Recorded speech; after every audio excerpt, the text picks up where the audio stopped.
Hello, fellow Nightfarers.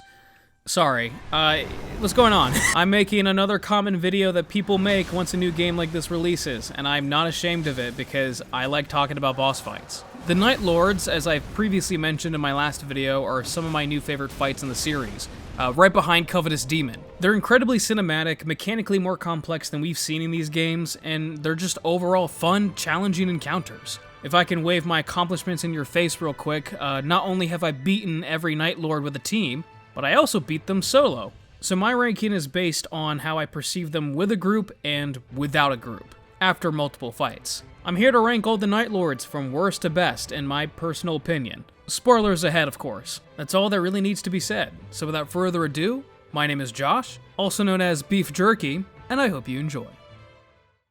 This one is the most obvious choice, but by far the worst Nightlord in Nightreign is Maris, Fathom of the Night. I certainly can't fathom why this boss exists.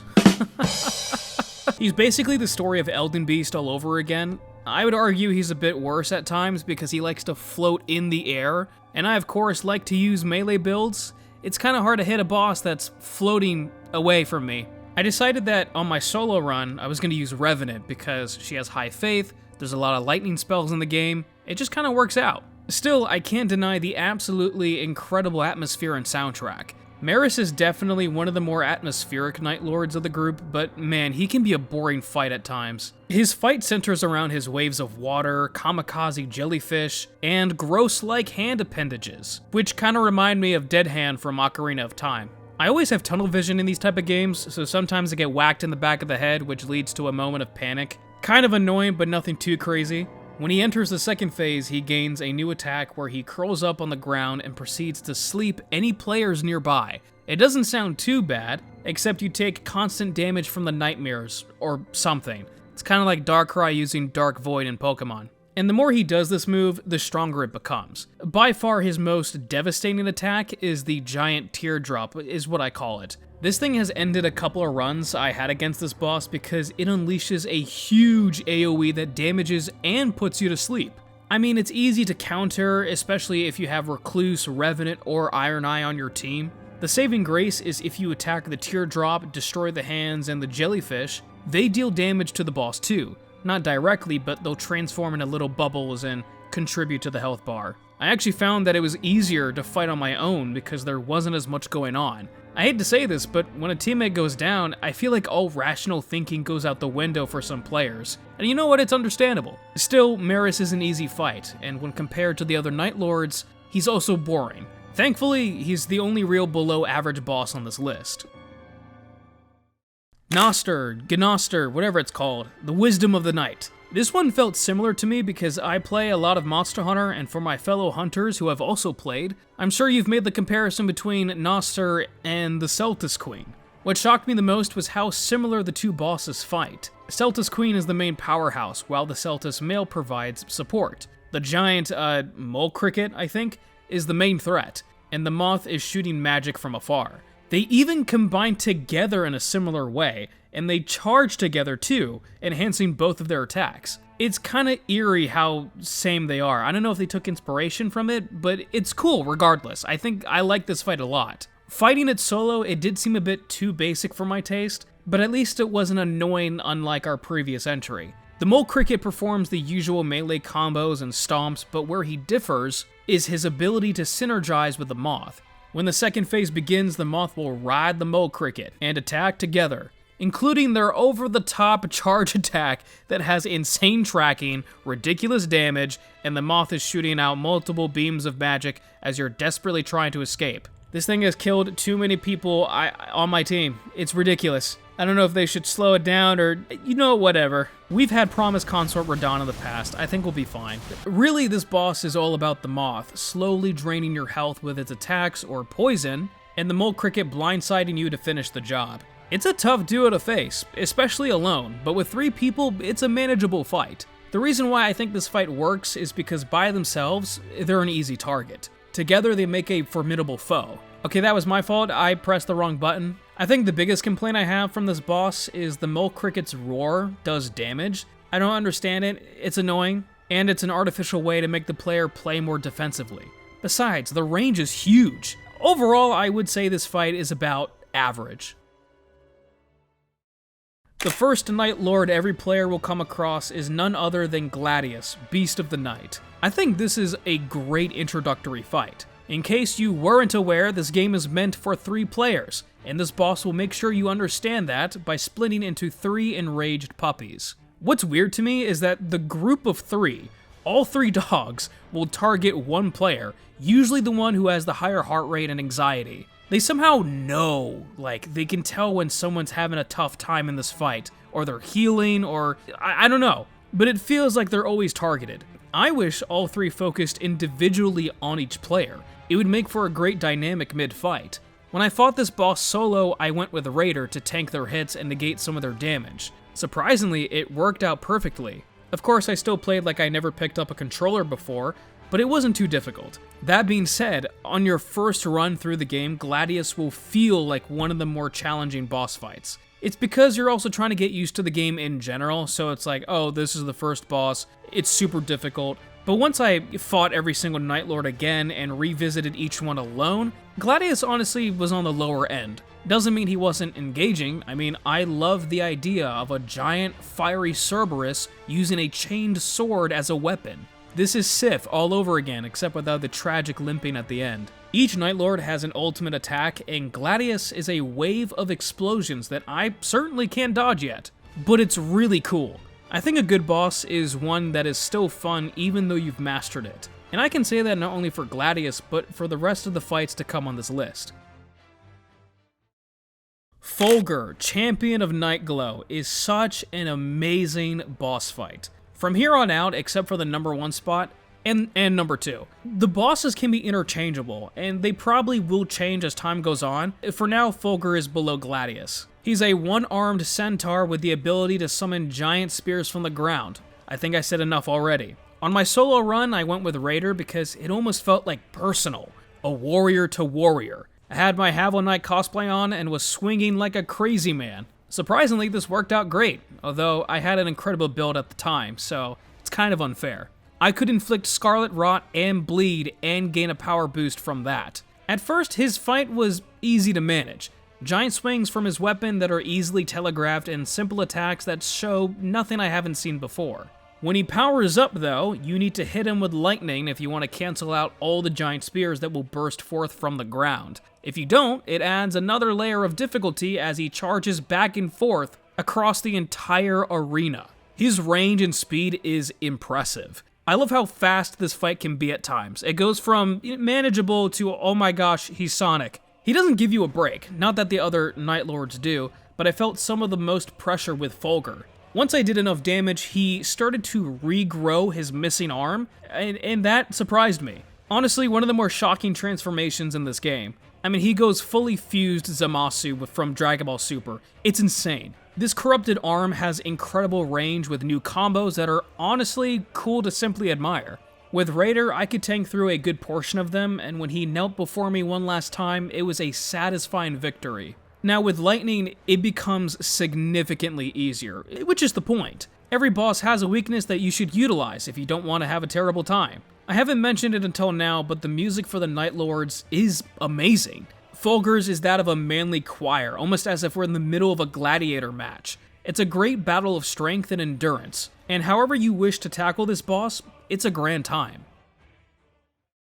Yet another Nightlord that I can't help but make another Monster Hunter comparison to, Adele, Baron of Night. Reminds me a lot of Deviljho from Monster Hunter. Both have been driven mad by their hunger, resembling gluttony. I do, however, like Adele's design just a little bit more. The sideways mouth is such a clever choice to emphasize how much its hunger has twisted its appearance. And much like Deviljho from Monster Hunter, Adele is a fast yet brutal Nightlord that will constantly chase the player down, using its sheer size and strength to overwhelm them. However, I had a poisonous curved sword on my solo run, and I noticed that Adele reacts differently to his weakness than any other Nightlord. See, what happens is when he's poisoned, Adele will throw up the poison from inside his body, which leaves him wide open for a counter.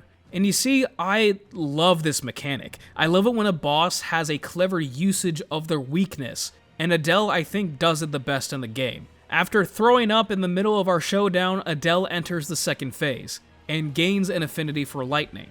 Glowing purple veins appear from his body. His roar emits an enormous shockwave. He's so aggressive and cinematically impressive that even my PC is having trouble keeping up with the frame rate. He then proceeds to unleash one of the most cinematic attacks in the entire game. I'm not gonna lie, this one scared me the most. Others are cool, others are breathtaking, but this one induced like sheer panic. Seeing 2 of my teammates die immediately from this left me with my mouth open. Adele is chaos incarnate, and I love it. One of my main problems with Adele, though, was his grab attack. For the first few fights, I just could not get the timing right. It was harder than most to get used to. Other than that, I have zero complaints. When he enters the second phase, a lot of his attacks either have a larger hitbox or create lightning AoEs, yet I had no trouble working around it. It's easier once you understand that sticking to his legs is your best position. I gotta say though, taking him on solo was one of my more entertaining moments in the entire game.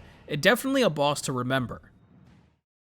Without question, the most difficult boss fight in the entire game was Libra, Creature of the Night. It took me an entire day to take down this Nightlord alone. My first attempt lasted 30 seconds. He's insane because he's constantly putting pressure on you and your team and does not relent unless he starts to meditate. There are so many mechanics present here, it's absurd, but again, I love this. The first and I think the most unique mechanic in the entire game happens before the fight even begins. You can strike a deal with Libra, either gaining new levels, a legendary armament, resistance to ailments. However, these deals come at a cost. When you gain levels, you lose 1 for each flask you use. Yeah, I don't recommend that one. A legendary armament at the cost of a few levels. Not the worst. Resistance to ailments at the cost of some stamina. I found this one to be the most helpful because this boss deals out frenzied damage, more than Midra,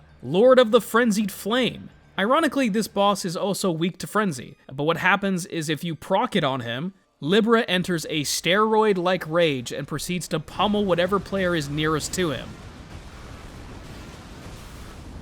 I ask that you please keep this man in your prayers. It's still going on. What's crazy is this boss can also buff during the fight, and what he gains is based on what you do. When he tries to meditate, you can basically destroy all the little locks, the little sigils, and if you break all of them, you interrupt his meditation and he goes into that berserker rage. He has increased attack during his temper tantrum and gains a plethora of new attacks that are hardly telegraphed. Giant AoEs of frenzied attacks that can cover the arena. His ultimate, an unavoidable frenzied chant that can inflict madness on all players. I gotta give credit to the people who made the soundtrack because Libra's theme is chaotic and frantic. It captures perfectly the madness that is this boss. Now, if you let the meditation complete, he gains resistance to, I think, all means of damage. I prefer this one, personally. I made sure on my solo run that I did not enrage Libra. As it was difficult to deal with his rage with 3 players, I'm sure it would have been harder alone. What really surprised me is Libra was a boss that was easily the toughest on my first run, but on my second, he became much more docile in my eyes. Even in his normal state, he can summon frenzied blasts underneath you, or summon what I like to call the sprinkler, but I really didn't have as much trouble as I thought I would. He's a very chaotic fight, with numerous mechanics, including a way to bypass his ultimate. See, without any help, madness will proc on your character one way or another during this fight. However, Libra will leave these little stones of frenzy around the arena. They not only alleviate the status condition, but slightly heal you. Like, I love it when a boss has a unique way to counter its biggest asset, especially when they provide it. Not to mention, I love his design. It's so unique to every other boss in the game, dare I say the series, and it fits very well with the Frenzied Flame theme. If I ever make a video listing the toughest bosses I've ever faced in video games, Libra would definitely be on that list. I have fought many dragons before. It's hard to have one stand out in my mind in terms of design. I think all dragons look cool, but Caligo, Miasma of the Night, is certainly up there in terms of my favorite dragon fights in video games. This Nightlord is pure cinema from beginning to the end. First of all, her soundtrack is gorgeous. Not only is it my favorite soundtrack in Nightreign, but one of my favorite boss soundtracks in video games. It is pure majesty. I don't think I need to explain it all that much to you. At first, I wasn't the biggest fan of this fight, because in games like this with most big dragons, you're really only fighting the legs and not fully enjoying the boss in all of its entirety. It's hard to like a boss when you can't really see it, when it focuses on the appendages. However, I got used to it because she wasn't nearly as bad as some other dragons in the game. And as I fought her more and more, I kind of started to lay back a little bit and I got to see more of her design. Especially after my solo run, I fell in love with this boss. It's certainly not the most difficult fight, but I don't care. It's a gorgeous ice dragon with 4 wings that can shatter the freaking sky. What more could I ask for? She does suffer from one issue that depends on the shifting earth event. If you get to the mountains and gain access to the power of the mountains at the very top, you get so much resistance to the cold that frostbite doesn't really exist for you anymore, rendering her fight even easier. Still, she can catch you by surprise if you're not ready for it. She's not called Miasma of the Night for no reason. During some of her big attacks, she'll shroud the arena in fog, followed by an unblockable ice AoE that can only be negated by hiding behind one of these pillars she creates. There's also her hail attack. I found this one to give me the most trouble simply because there's so many of them I just can't keep track of it all. Still, she's balanced by her damage and her speed, although I would have liked it if she was a bit more difficult. I'm not saying she has to be Dark Eater Madir, but like, I don't know, Pontiff Sullivan. That's really my only issue with her. Every other boss, except for Maris, had me on the edge of my seat, but Caligo was fairly tamed in comparison. Doesn't matter because it's still a great fight and her music, amazing. Atmosphere, awesome. And design, absolutely incredible. It all more than made up for it. And at number 1, I mean, come on. You really think I wouldn't put the Artorias Slave Knight Gale Lord of Cinder hybrid in first place? The Nightlord himself is an excellent boss that incorporates all the good qualities of the previous Nightlords. Excuse me if I mispronounced the name here, but Heolster has the atmosphere, the music, the difficulty, the balanced mechanics that are also unique, cinematography. I mean, this boss holds nothing back. At first, it seems pretty easy. Quite pathetic, honestly. But of course, as a veteran of the series myself, I knew this wasn't the end of it. I love the mummy thing he has going on. As an Egyptian myself, I completely approve of any Egyptian-like qualities to a boss design. As the fight progresses, he unsheaths his 3rd arm, in what appears to be this game's version of the Moonlight Greatsword. Don't quote me on that, but it looks similar. This is where the fight goes from manageable to I'm gonna rip open the entire sky type of ridiculousness. Seriously, this is one of the coolest things I've seen a boss do. If you didn't know, what he's actually doing here is siphoning the elements of another Nightlord. On my first run, he gained the Frenzied status. On another, Holy Damage, and so on. This gives him insane potential that is different each run. It doesn't last forever, so he unleashes all that energy into one final combo.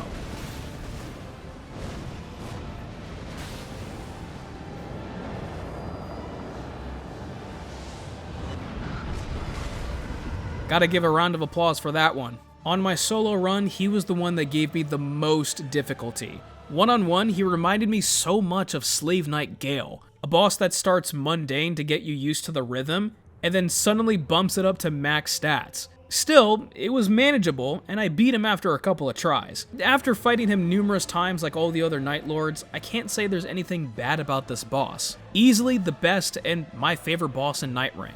Of course, that's just what I think. I would love to hear your own thoughts on the Nightlords and which one's your favorite. I might even do a video discussing the evolution of From Software's boss design, as it's changed a lot, even from base Elden Ring to now. Anyways, that's really all I have to say. I'm gonna go run over my son's iPad and I'll be back in my next video. Thanks for watching, and if you did enjoy this video, be sure to leave a like and to subscribe for more content like this, and I'll see you in the next video. Take care everyone, and of course, stay safe.